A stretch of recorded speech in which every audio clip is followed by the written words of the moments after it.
I've been asked what I said when I walked into that kitchen. People want to know if I screamed, if I flipped the table, if I lost my mind. The answer is no. I didn't say much at all. But by sunrise the next morning, what I did to my son, most people would call it cold. I call it necessary. Welcome back to Dad Raw Revenge. Get comfortable and remember, the people in these stories had every chance to behave themselves. They just choose wrong. Drop a comment and let us know where you're watching from. Subscribe and hit that like button. Trust me, you're going to love it here. Now, let me start from the beginning, because if I don't, you won't understand why I don't regret a single thing I did. My name is Paul Jarrett. I'm 63 years old. I've been married to Angela for 30 years, and up until 11 days ago, I would have told you my family was solid, not perfect. Nobody's perfect, but solid. The kind of solid you build over decades of showing up, paying for things nobody says thank you for, and loving people who sometimes make it very difficult to love them. My son Xavier is 29. Grown man, broad shoulders, firm handshake. Good job. A good chunk of which, I'll be honest with you, came from doors I personally opened for him, but we'll get to that. Xavier married into the Dalton family about 2 years ago. His wife is fine, nice enough girl, but her family, her father Dale Dalton, her mother Patrice. Let's just say the first time I shook Dale's hand, something in my gut said, "Watch this one." I shook it anyway, smiled anyway, because that's what you do when your son is in love. That was my first mistake. Now, 11 days ago, I flew out to Denver for a series of business meetings. Nothing unusual. I travel 4, maybe 5 times a year for work. Angela knew I was going. The whole family knew. What nobody knew, including Angela, was that my last meeting got canceled on day 10. I could have stayed, explored the city, ordered room service, and watched cable like a man with no responsibilities. Instead, I booked the first flight home. I didn't call ahead, didn't text. I wanted to surprise her. 27 years of marriage, and I still liked surprising my wife. Sue me. I landed, grabbed my bag, and drove myself home. It was a little past 3 p.m. on a Tuesday. Now, here's the first thing I want you to notice, and stay with me on this because the details matter. When I turned onto my street, I saw Dale's car parked outside my house. That silver Buick he loves like it's a personality trait. Parked right there in my driveway like he paid the mortgage. I felt that thing in my gut again. I told myself I was being paranoid. Maybe they'd just come for lunch. Maybe Xavier had them over. People visit. It's normal. I was tired and reading into things. I parked, grabbed my bag, and walked to the front door. The house was loud. Not loud in a party way. Loud in a layered way. Like 2 different worlds were happening under the same roof at the same time.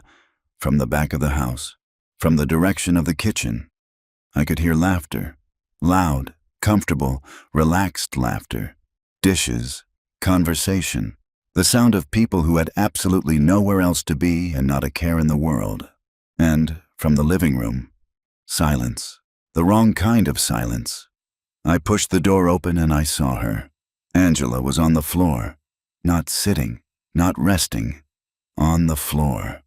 Her back was against the base of the couch, her legs out in front of her, and her hand, her right hand, was pressed underneath her nose. Her white blouse had a stain on it that I recognized immediately, and I felt my stomach drop straight through the floor. Blood. Her eyes found mine the second I walked in. And I want to tell you something. I have seen my wife cry at commercials. I have seen her cry at other people's weddings. I have seen her cry because a song came on the radio that reminded her of her mother. I have never in 27 years seen her look the way she looked at me in that moment. Like she had been waiting. Like she had been holding on. Like the moment she saw my face. Something in her finally said, "Okay, he's here. You can let go now." And that is the image that sealed everything that came after. I did not panic. I want to be clear about that. I am not a man who panics. I dropped my bag, crossed the room, got down on one knee, and I called 911 right there. No hesitation. While the dispatcher walked me through keeping her calm and upright, while I was checking her pulse and wiping blood from her face with my bare hand. I could still hear them from the kitchen, laughing.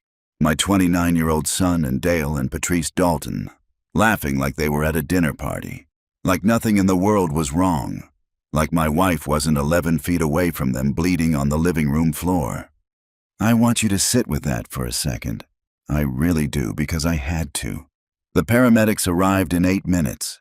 8 minutes that felt like 8 years. They came in fast, professional, calm, the way people are when they've seen real emergencies and they know exactly what to do. They checked her vitals immediately, and the lead paramedic, young guy, couldn't have been more than 32, name tag said Briggs, looked up from the blood pressure cuff with an expression that told me everything before he even opened his mouth. "Mr. Jarrett," he said quietly, "your wife is in hypertensive crisis. Her pressure is critically high. This didn't just happen. This has been building. She needed attention before this point." He said it professionally, clinically, without accusation, and I looked toward the kitchen where the laughter had finally gone quiet. And I felt something shift inside me. Something that had been hot and frantic a few minutes ago went very, very still. Cold, actually. I held Angela's hand until they lifted her onto the stretcher. She squeezed my fingers. I squeezed back. Twice. Our thing. 27 years of our thing. Then I stood up, straightened my jacket, and walked toward the kitchen. Now, before I tell you what happened next, I need you to understand something about me. I am not a violent man. I am not a man who screams or throws things or makes scenes in his own home. But I am absolutely, without question, a man who handles things. And it was time to handle something. If you've been listening for a while, do us one quick favor. Subscribe. A lot of people listen without ever doing it, but it costs you nothing and means everything to us. Thank you. Genuinely. I've walked into a lot of rooms in my life. Boardrooms where millions of dollars were on the table. Hospitals when people I loved were fighting for their lives. Courtrooms, churches, gravesides. I've walked into rooms that changed everything and rooms that changed nothing.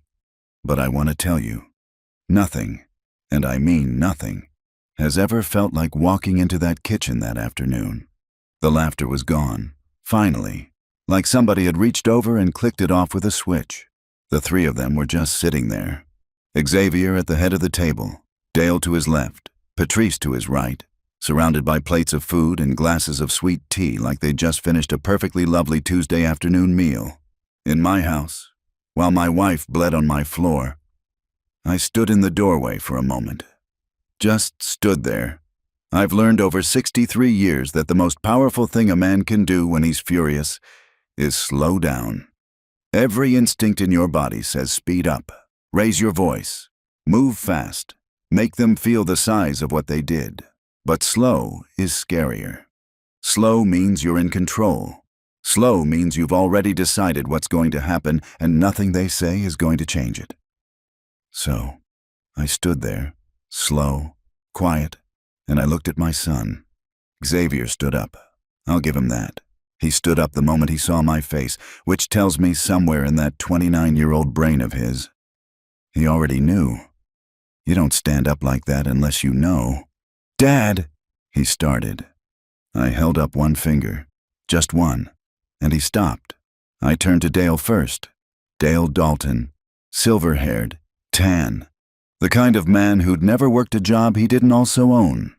He had his hands folded on my dining table like he was chairing a meeting, like he was comfortable, like he belonged there. I looked at him for a long moment. Then I said, and I kept my voice so calm it probably scared them more than shouting would have, "Get out of my house." Dale blinked. Patrice put her sweet tea down. Xavier opened his mouth. "Dad, just let me explain." "I'm not talking to you yet," I said, still calm, still slow. I said, "Get out of my house, both of you, right now." Dale shifted in his chair and did the thing I knew he was going to do. He tried to be reasonable, tried to be the measured, rational adult in the room. He leaned forward slightly and said, "Paul, I think if we all just take a breath here." "Dale," he stopped. "I didn't ask for a breath. I didn't ask for a conversation. I asked you to leave my house, and I'm only going to say it one more time. Now, here's the part I need you to pay attention to because this is where it gets interesting."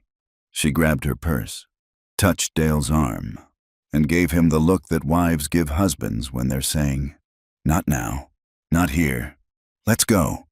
Dale got up slowly, the way men do when they want you to know they're leaving by choice, not by instruction. As they passed through the living room on their way to the door, they saw her. Angela on the stretcher now, oxygen mask over her face. IV line in her arm. Briggs and his partner working efficiently around her. Patrice stopped walking. Her hand went over her mouth. Dale went completely still, and I watched them look at my wife, at the blood still faint on her collar, at the way her eyes were closed, at the tubes and the equipment, and I watched the color drain out of both of their faces. Good. I needed them to see that. I needed that image burned behind their eyelids. They left without another word. The front door clicked shut behind them, and suddenly the house was very, very quiet. Just me and Xavier. He was still standing at the kitchen table, hands at his sides, jaw tight. He had his mother's eyes. Always had. And right now those eyes were doing that thing where they couldn't quite decide whether to be defensive or ashamed. I walked back into the kitchen slowly, and I sat down right across from where he was standing. I sat down, folded my hands on the table, and I looked at him. "Sit down, Xavier." He sat. "Talk," I said, "and I want all of it." He exhaled, ran a hand over his face, and then he started. "And here's where I need you to really stay with me, because what came out of my son's mouth in the next 4 minutes rearranged everything I thought I knew about that afternoon." Xavier told me that Dale and Patrice hadn't just stopped by. They'd been planning this visit for 3 weeks. Waited specifically for me to be out of town. Came with paperwork, actual paperwork, related to a property I own. A commercial building I've had for 19 years that I've always told Javier would be his one day. Dale had somehow gotten it into his head that one day meant right now, and that, with the right pressure on Javier, they could get him to sign documents that would begin transferring controlling interest of that property while I was in Denver. Without my knowledge, without my signature. I want you to think about that. I want you to really let that sit. These people came into my home, sat at my table, and attempted to manipulate my son into signing away a piece of what I built while I was 1,100 miles away and my wife was in the next room. I kept my face completely still. Inside, different story entirely. "And your mother?" I said quietly. "Where does she come in?" Xavier looked at the table. "She overheard," he said. "She came into the kitchen about 40 minutes after they arrived. She heard what Dale was saying, and she wasn't having it. Dad, you know how she is. 30 years I've known exactly how she is. She told Dale directly that the property wasn't Xavier's to sign." He continued, "That you hadn't agreed to anything, that they were out of line coming here like this." Dale tried to talk over her, and she got loud. Mom got loud, and Dale got loud, and it went back and forth for a few minutes, and then she stopped. He paused. She said her head was pounding. She's feeling dizzy. She excused herself and went to the living room, and I thought. He stopped again. I was going to check on her. Dale started up again, and I got pulled back in. And I got pulled back in, and I got pulled back in. He couldn't finish the sentence. He didn't need to. I sat with everything he just told me for a long moment. The kitchen was so quiet I could hear the paramedics talking in low voices in the next room. I could hear the sound of the stretcher wheels on my hardwood floor. Then I said, "So, let me make sure I understand you correctly." My voice was different now. Even Xavier noticed. I saw him straighten slightly in his chair. "Your mother told your father-in-law, in her own home, that he was out of line. He talked over her. It escalated. She told you she didn't feel well, and you went back to the kitchen. Xavier said nothing. You went back to the kitchen, I repeated. Not a question, just the fact of it sitting between us on the table like something neither of us could move. Dad, I didn't know it was serious. Xavier. He stopped. She has high blood pressure. I said, she has had high blood pressure for 6 years. You have known that for 6 years. The paramedic, a stranger, told me tonight that she needed attention before this point. A man who has never met your mother in his life understood the urgency. And you, I stopped myself, because I felt it. That thing you feel when you've raised someone, loved someone, sacrificed for someone, and you realize in one terrible moment that somewhere along the way something didn't take. I stood up, and I said the last thing I was going to say to my son that night. I don't know who you've been spending your time becoming, but he is not the man I raised. I walked out of the kitchen, back to my wife's side. I took her hand, and I didn't speak to Xavier again for the rest of the night. But I want you to understand something. The silence wasn't weakness. The silence wasn't me letting it go. The silence was me thinking. And when Paul Jarrett gets quiet, when he gets very, very still, that's when you should be worried. There's a particular kind of quiet that settles over a house at 2 a.m., not peaceful quiet. Not the kind you get after a good meal or a long laugh or a night where everything went right. I mean, the other kind. The kind that has weight to it. The kind that presses down on your chest and makes every small sound. The refrigerator hum. The clock on the wall. The distant sound of a car passing outside feel louder than it should. That's the quiet I sat in that night. Angela was asleep in our bedroom. Finally, it had taken the medication, the lowered lights. 3 of my pillows arranged exactly the way she likes them. And about 40 minutes of me just sitting on the edge of the bed holding her hand before her breathing evened out. And her face, that beautiful exhausted face, finally relaxed. I watched her sleep for a long time. I thought about 30 years. I thought about the woman who married me when I had more ambition than money, who worked beside me when we were building everything from scratch, who raised our son with more patience than I ever had, more grace than he deserved, and more love than either of us probably recognized in the moment. I thought about her on that floor, and then I stopped thinking, and I started moving. I went to my desk in the study, sat down, opened my laptop, cracked my knuckles, and I went to work. Now, I need you to understand something about me before I walk you through what happened next. I am not an impulsive man. I don't make decisions in the heat of the moment, and I don't do things I'll have to undo later. Every single thing I did that night I had already decided in that kitchen, when Xavier was still talking, and I was sitting across from him with my hands folded and my face completely still. By the time I sat down at that desk, I wasn't angry anymore. I was decided, and there was a profound difference between the two. The first call I made was to the bank. Yes, at 2 a.m. Because when you've had the accounts long enough and you're the primary holder, there's a number on the back of your card that doesn't sleep. I've used it twice in 27 years. This was the 3rd time. Xavier had been an authorized user on my primary credit card for 6 years. 6 years of charges I never questioned, never audited, never made him justify. Gas, groceries, dinners, subscriptions. That one weekend in Nashville he called a work trip that I'm fairly certain involved neither work nor spreadsheet. Removed. The woman on the phone was professional and efficient. Took less than 4 minutes. She asked if there was anything else I needed. Not tonight, I said. Thank you. I hung up and moved to the next one. I moved on. Car insurance. Dropped from my policy before 3 a.m. The apartment. Now, this one took a little more. I'd co-signed Xavier's lease 2 years ago when he and his wife moved into their place. Nice building, good neighborhood. The kind of neighborhood that requires a co-signer with a certain kind of credit score and a certain kind of income. Mine.